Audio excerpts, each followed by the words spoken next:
Just আপনাদেরকে একটা দৃশ্য দেখাই। ওই যে দেখতেছেন এখানে কিন্তু হিউজ পরিমাণ মাছ ধরা হচ্ছে। আর এই মাছটা কিভাবে ধরছে এই জিনিসটা টেকনিকটা আমি দেখাচ্ছি আপনাদেরকে, একটু দেখবেন, আমার সাথে থাকবেন। এই যে দেখেন এই পাশে আমি দেখাচ্ছি, এই যে হ্যাঁ ভাইয়া অনেক মাছ পাইছে, অনেক মাছ পাইছে। হ্যাঁ বড় মাছ পাইছে, তো পাইছে। এই যে দেখতেছেন এটা হচ্ছে আমাদের ময়মনসিংহের ভাষায় অনেকেই বলে রাবার ডাম, অনেকেই বলে সুইচ গেট। তো আপনারা কি নামে চিনেন এটা আমি জানি না।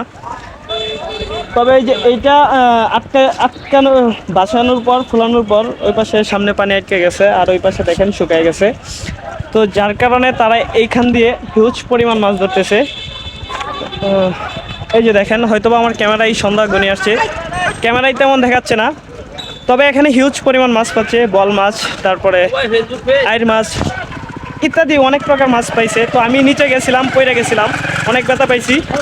তো আমি যার কারণে আবার উপরে চলে আসছি, হাঁটতে পারতেছি না, অনেক ব্যথা পাইছি। তো আমার জন্য দোয়া করবেন ইনশাল্লাহ। আজকের ভিডিওটা এখানেই শেষ করছি। আসসালামু আলাইকুম।